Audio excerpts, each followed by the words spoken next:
Our next speaker is my good friend and colleague, as well as a script writer, methodologist, and writer Evgeny who will tell us how metaphors help construct narratives and stimulate out-of-the-box thinking. Evgeny, am I live? Yes, yes, and I really like your background. Well, you don't need much to be happy, right? You just need to be on the screen. You need to be live. Right, but first, let's support our speaker with the fires, and then we'll start. Perfect.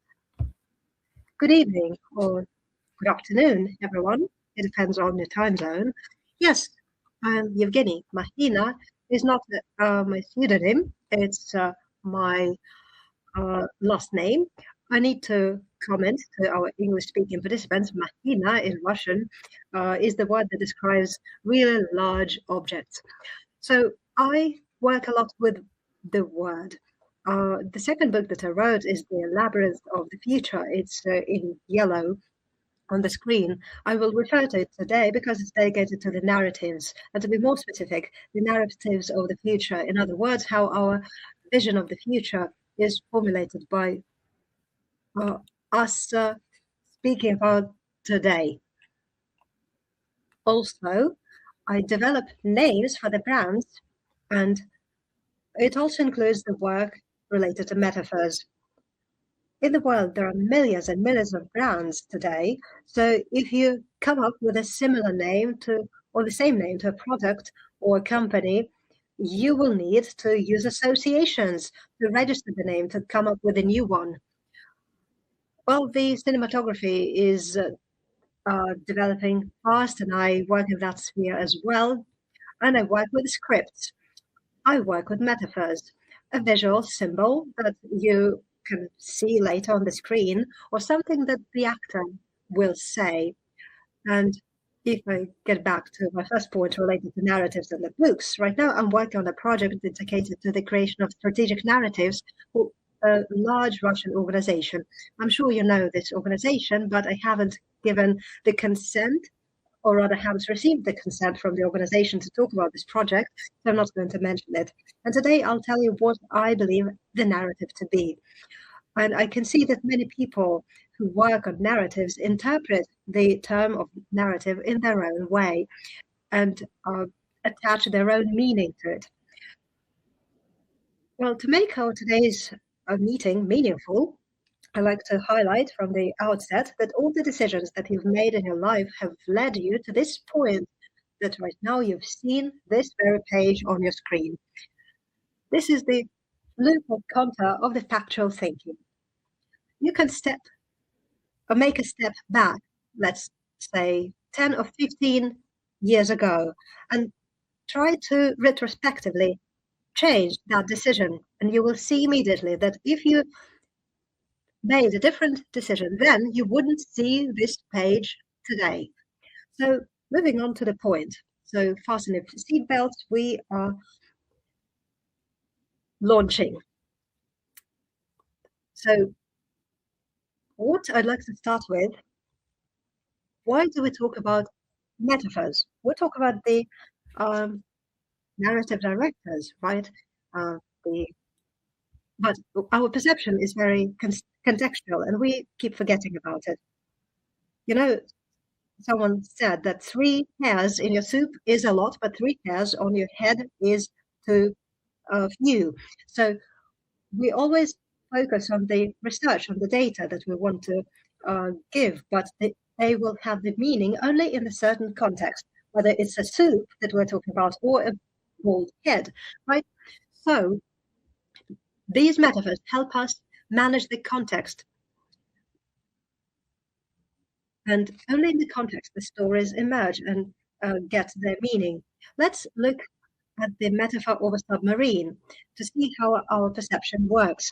Even if you're not a submarine specialist, but if you are, please let us know in the chat. But it is highly unlikely that we're specialists in submarines. But more or less, we understand what a submarine looks like. So a submarine has separate sections.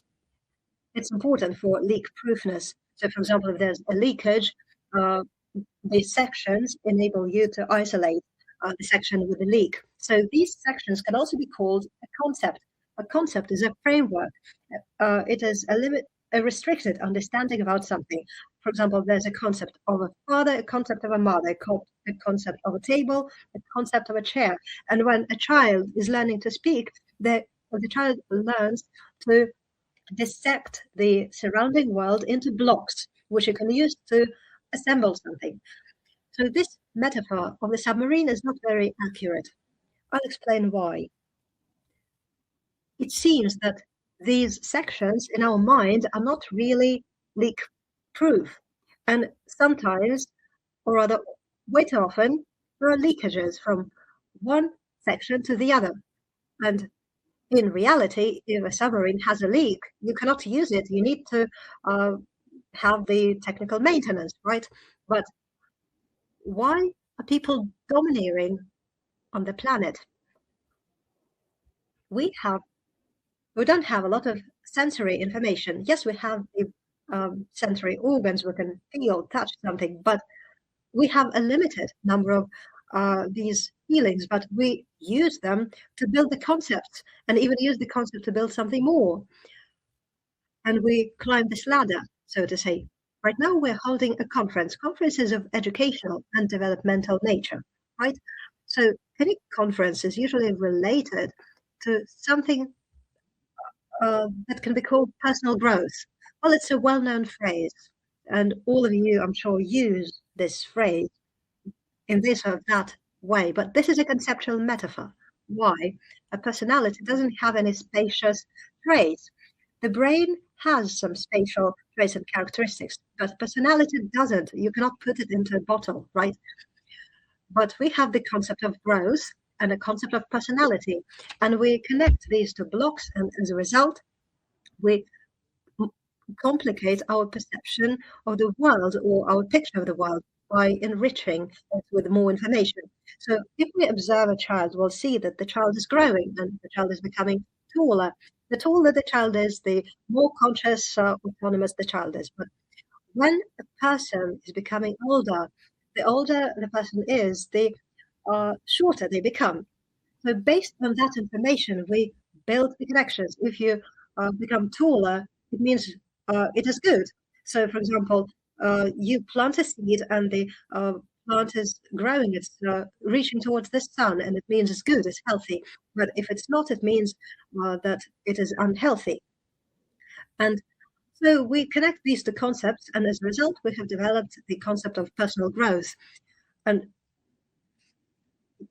you know, well, probably my speech, I think, is the professional challenge for an interpreter because I'm speaking very fast. And also metaphors includes a lot of puns. So probably that would be really hard to interpret that. So please send some fires for specialists who are responsible for the interpreting and the translation. They have to deal with all these puns and difficult phrases. Well, I hope that interpreters can see these fires as well. I can see you, but I'd like you to know that we support you. So what is a metaphor? It's when you take one domain or one field, and above it, we put something that's related to this fundamental field. Why do we do this? Thanks to the concepts that exist in the field, this fundamental, the first field, is enriched. Well, I'd like to give you an example so that it wouldn't sound too abstract. This is the business case. It is related to negotiations, but it is still very helpful to understand how the context and the concept shift. Well, I'm not a legal specialist, but I was responsible for the business processes. I worked in a company, and by the way, this company still exists. It's not a sad story. So in business, clients sometimes approach you and ask the following question: have you had the same cases that I have? And you need to have the 99% compatibility. And our company was responsible for supporting companies that work at online market platforms. And marketplaces is a new thing, a new phenomenon, and things change there every week on the weekly basis. And for example, the person approaches you with a problem, but just a week ago it didn't exist. And the client approaches you with this problem and asks, have you worked on these cases before? So once I had a case, and the client explained, so I use this marketplace, I press this button, and for some reason I cannot cancel this process. And have you had a similar situation? Well, and I mean this very menu, this very marketplace, this very platform, and this very button. And you know, I'm perplexed. If I say I've never had such cases, it means that the person, this client, would approach another person who would lie and say, yes, I've had such a case. So this is about the ethics of doing business, right? So what did I have to say to the client? Let's imagine that someone had their car stolen. So you need to approach a criminal legal specialist. And if you're lucky, you will find a lawyer that specializes in the carjacking, right? But it is very hard to find a lawyer that specializes in the carjacking of mottos of the red color of this particular brand, right? So we have the similar situation. And the client said, okay, I understand what you're talking about. So the client doesn't know how this legal specialist structure works, but this way or the other, it is still possible to understand that there is no such lawyer that specializes in a particular brand of cars or in a particular brand of mottos that can be stolen. So even this small shift, this small metaphor enables you to solve a tiny communicational issue. So you just shift a little bit to a different context, and immediately the person looks at the same situation through a different prism. So let's discuss this technique of the use of metaphors or the shift of the context. This is the directed attention. And I think it's directly related to the work of a narrative director. And I think probably I'm not the first one who's going to give any to give a definition here. I'm not telling you that I'm the source of the ultimate truth, but let's look at these circles on the screen. Let's imagine that each circle is a specific story from a person's life, and we can take only several circles. For example, the circles that are related to the family life of a person. And let's say we're talking about a family guy. He kisses his wife every time before he leaves for work, loves his child, plays with his child. So we select only the circles that are related to the family life of the person. And based on that, we create the narrative that shows that this person is a true family guy. But still, we have a lot of circles that are not in color. Any narrative is only a layer of the reality. And it may turn out that at work, this family guy isn't nice at all. And his colleagues wouldn't say that he's a nice guy at all. So what I'm trying to say is that when we construct a narrative, we need to determine what we focus our attention on and what we don't focus our attention on, what we include, what we don't include. And we can use these circles to create different geometric figures. And this is the constructive principle. And I write about that in my books. In other words, we need to understand what geometric figure we want to create using these circles. So the simple example would be the mass media example. This is the Pravda newspaper, 1964. I'll explain what you can see on this page. This is the list of the notes related to the demonstrations taking place in different continents. Here you can say Italy, Latin America, and the common title is the battles between the social classes. So in other words, a lot of things are happening around the world. There are many developments. We select only those that are related to a certain topic. We construct a certain geometric figure, and after we define the geometric figure that we want to construct, we select the common title, the battles or the fights between the social classes. Well, what did they want to show by these articles? They wanted to explain that there are many such developments, so the capitalism is going to be deconstructed. So, well, we don't know why they decided to have these demonstrations, because actually the reasons for the demonstrations may not be to deconstruct capitalism at all. The reason may be just because people wanted in a certain country to have the salary raised, right? So we don't know. Now I'm going to focus on other things. So here you can see the text on the screen. Well, you don't have to read it because you'll have the PDF presentation later. And below there is the hyperlink for the for the full text of the research. And the scientists decided to split the participants into two groups. And they were given the information about the level of crime in a certain city. So the narrative is this: many things are happening in the city, but we are now focusing on the crime. And the groups were asked to study these notes about the crime and to develop the proposals, what should be done to reduce the level of crime in the city. But what was the difference between the groups? The metaphors that were used were different. So one group had the metaphor that the level of crime is the virus infecting a city.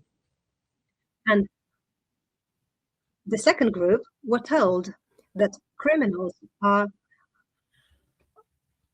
hunters, are hunting in a city, and that predetermined the logic for the further discussions within the groups. So, for example, if you tell a person, think about healthcare, and then, like they were told, they were given the word the virus.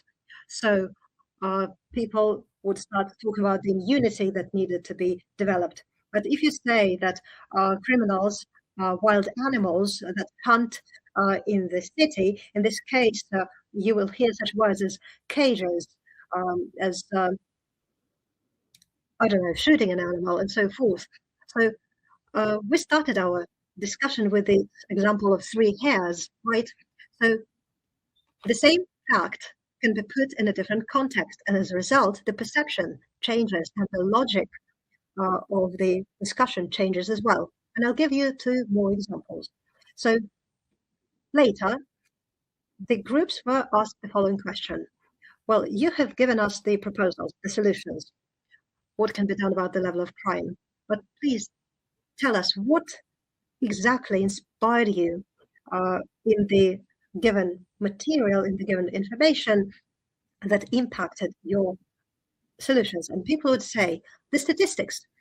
So please send me fires if you agree that a metaphor is the tool of non-direct impact. So people believe that these were the facts that impacted their decision, but actually it was the metaphor that did that. And finally, I'd like to mention that this experiment was repeated by the researchers. So the same metaphors, the same situation, but the metaphors were mentioned later, in the very end. So, for example, in the very end, the groups were told, well, actually, it seems like the crime functions as the virus that infects a city, and that didn't impact the solutions that the groups offered. So maybe this experiment will be repeated later, maybe it will be scaled up. So what conclusion can we draw? If we give facts to a person, give them the logic for constructing the geometric figure, the people follow this rule and they construct this figure. If we don't give such logic to a person, and mention this metaphor only later, it won't impact because the final solution that the person is going to offer, because the solution was born without this metaphor. So I hope that we'll see more research on this topic in the future. Well, let's look at some other examples. What experiments can we run? Let's say we're all within one company and we are seeing a lot of instability on the market. Well, it's everywhere today, right? So we need to select the framework, the concept to build a project. What metaphor can we use? Can use the metaphor of a ship. Let's say that we are navigating the ship and we can see the goal somewhere on the horizon. This is a very simple metaphor, but metaphor is about bringing new context and bringing a new domain. Once we touch upon this metaphor of a ship, we have brought the whole set of meanings into our project. So maybe we have some specialists in the navigation in ships. Well, maybe Artem will help us here. So let's say a ship is going through a storm and sees a huge wave approaching, very big wave. What should a ship do if it sees a huge wave approaching? So probably you've seen something like that in TV series. So this is the strategy for the context. We've brought the new context. So therefore, we bring the logic for anti-crisis events. Right, Yulia is saying, right, to direct the ship towards the wave. Exactly so, because if the ship doesn't do it, it would roll over. So let's say we take this metaphor of a ship and straight away we understand that yes, there's a lot of turbulence on the market and we should just go head on forward. And this is just a metaphor, right, that we can use in reality. We can also use the metaphor of a submarine.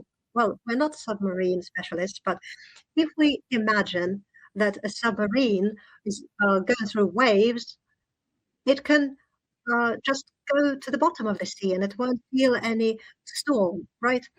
But what would happen if we did that in reality? Well, we don't know, but still, this metaphor of a submarine can give us new meanings related to the probably the limited resources that are available on the submarine. So these are some additional meanings that we can discuss.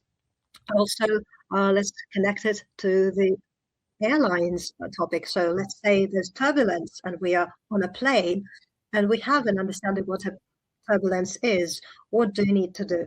Well, you need to just fasten your seatbelt and you won't get any food service right at this point of time. But if a plane wants to land, but the weather is terrible near the aerodrome, what will the plane need to do? If the weather is terrible, probably, and it doesn't approve, probably the airplane will need to use a different aerodrome. So it means that as a company, we may need to change the course, right? But it doesn't mean that we'll do that, but we should understand that we made that decision or saw this solution based on this metaphor of a plane. Or for example, let's say that we are in a traffic jam and we're in a car and we want to avoid the traffic jam. So what can we do? Probably we will go across the different terrain, right? There will be a lot of bumps on the road. But if we run out of fuel on a plane, it will be a disaster. But if we run out of fuel in a car, well, even if we stop, it won't mean death, right? We'll be able to call someone. So it doesn't mean that there's a good or a bad metaphor. And I've given you only the transportation sphere metaphors, but there are much more context that we can study. What would I like to highlight here? There are no good or bad metaphors here, but metaphors have a peculiarity that we need to keep in mind. There are metaphors that become part of our language. Well, right now I'm sitting on a chair And I'd like to mention that that a chair, at least in the Russian language, has a leg. So in Russian, we don't really think that when you say a leg of a chair, you don't really imagine first a leg of a human or an animal and connect it to the word chair. It is a metaphor that is part of the language. So if everyone uses the metaphor a lot, you no longer notice it. So, for example, if someone says, well, we have entered the turbulence zone, no one would have any negative reaction, but there won't be any surprise. And please send me fires if you agree with me. I believe that the metaphor related to taking a bypass and using the cross terrain,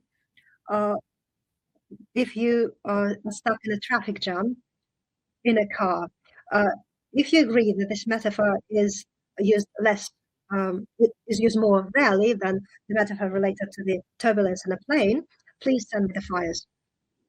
Well, I think this metaphor about the car is more promising because it is a rare metaphor. You haven't heard it as often as the one related to the plane. Let's say you want to achieve the strategic goals, and behind you, you'll see a mountain, and you're going to mention the metaphor of ascending the mountain. Well, it's okay, but the strategic goals and its connection to the mountain story probably have been heard thousands of times. So what is the second factor? Simplifying, facilitating the understanding. In the 20th century, it was discovered that there are some cosmic bodies in the space. And then they came up with a term kolopsar.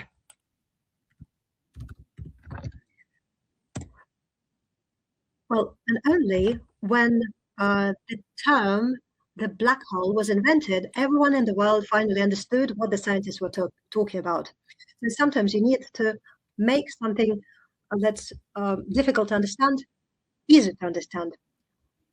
This conference is dedicated to the narrative director topic. So how can we apply this knowledge? When we speak about the implementation of AI agents and digital transformation, well, it sometimes may seem that we are saying beautiful words and they sound very smart, but people don't understand what we're talking about. As a result, they get scared. So we need to reduce the level of anxiety in the audience. So for that purpose, we can use metaphors to make things that are unclear, clear, and finally identifying unobvious things. It's not about the presentation of the solution, but it's about the search of the solution. Getting back to the picture that you've already seen. Once we start working on a certain issue or problem, the world suddenly is split into the issues that are related to this particular problem and not related to this particular problem. If you can solve a certain problem staying within these green area, it's the best thing, right? So if you are an electrician and to solve an issue, you don't need to go beyond electricity, it's great. But let's say there can be a situation when you have to go beyond your own sphere. If you need to peek to look into the neighboring sectors of the submarine, maybe there you'll find some methodologies that will help you think out of the box. And this is exactly what thinking out of the box is. I'll give you an example. Let's say you go into rage, I don't know, and in the nuclear sphere, there's the term the melting of the active zone of the nuclear reactor. If you search for the meltdown topic, the Google will ask you, are you talking about the hysterics or are you talking about the nuclear reactor? And you will need to see what the nuclear specialists do to protect the nuclear reactor. If you don't know, what else can you say about the meltdown when you speak about the human reaction? So you can also use the neural networks.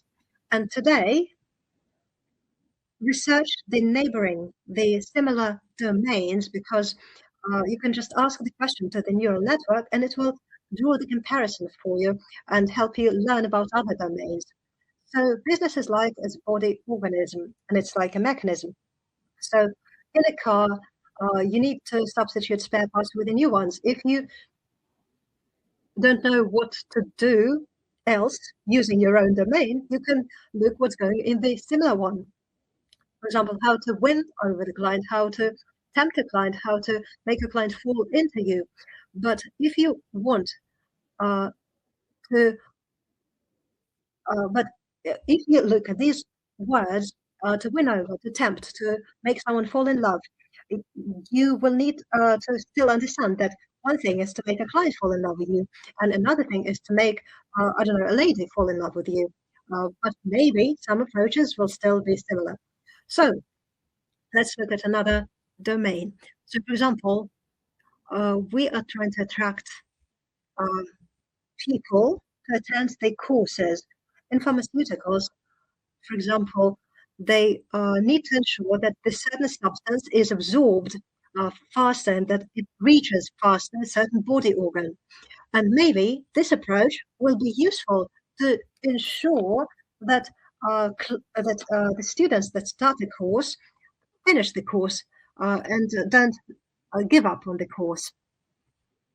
There's the resource that is called association.org. There you can find some metaphors for the communicative tasks and for other purposes as well. You can get inspired there. In the upper part of the menu, you'll see that there are different sections on this website. Maybe you have something similar in English, in the English-speaking world. So let's say you want to come up with something for your conference. So I enter the word conference. Immediately, I get the associations. So Yalta, probably Yalta conference, communication, discussion. Well, I select the communication, and immediately I can see the words related to the communication. So, but I need the metaphor, and that's why I select the word friends, which is a little bit further from the word conference. The words are associated with a company, friendship, TV series, and I really like the word TV series. What if we compare a conference and a TV series? What do they have in common? In a TV series, episodes follow one after the other, and in a conference we have the cliffhanger term that can be applied. So, for example, there's a cliffhanger after an episode, and you look forward to seeing the next one. Can we use the cliffhanger concept in a conference? So let's say each speaker would complete their speech with a question, and the next speech of the next speaker will be the answer to this question, and so forth. And we've just found the context that is different from the context of the conference, but they still have something in common. There are still some crossroads, intersections where we can find new meanings that can help us enrich the context of the conference, the initial context that we've worked on. So I'll conclude. Why are metaphors useful? We create the matrix of the perception. They include the concepts. And just remember this example with a crime. Simplify the communication. Let's say I have a very long speech about the digital transformation. Maybe I should find a metaphor that would make my speech clear to the audience. Just last week, I was holding an event and I really needed to use the metaphor to make something that was very difficult, really clear. And finally, you need to identify the unobvious. Let's say you've been trying to find the answer within your domain and you cannot find the solution. So look into another domain. So what is the conclusion? You cannot become a master of metaphors in one day. You cannot do it overnight. Just try to observe the conceptual metaphors during the next day. It doesn't mean that, I don't know, the sun smiles at me. I don't mean the metaphors that are used just for the beauty. I mean the metaphors that you can use for the purpose of the concept. So, for example, someone says, you know, join me in my work. I've just received a call from the above. Why from the above? Does it mean that the person who called lives on or works on the floor above? So, if you observe the language that people use, you will see that metaphors surround us, and it's a good thing. That will be the end of my speech. Artem, if you have a question or questions, uh, let's move to the Q&A session. Please send me memes, metaphors, and please subscribe. I didn't look into the chat. Did I have questions? Yes, I just decided to uh, give some time for the interpreters to speak. Yes, I hope you're still alive because I speak really fast. Oksana says that she feels sorry for the interpreters. Well, we have received a question from Lisa. Can modern AI offer the functional metaphors? Well, this is the question, and I ask you to stay for a little bit longer and to write or rather type your answer in the chat. Yes, I will do. And there's a question from Michelle. I have a traditional question that I ask all our speakers about. If a story can be used for tackling a certain organizational task, what tasks would you mention? I would mention building trust because if any employer or manager uh, shares a personal story to convince, and I mean the real personal story, the story that happened in their life, and chooses to do that, to open their inner world, their personal life, to convince a person in something, I think it is really important because, you know, it is an intimate story, and intimare is about sharing such stories. Right, it's interesting how the metaphors are related to this word. Jenna, thank you so much. It was very informative presentation. So let's send the fires to Lenya. Right, and why do we use the fire to say thank you? I don't know. So I will answer your questions in the chat. Thank you.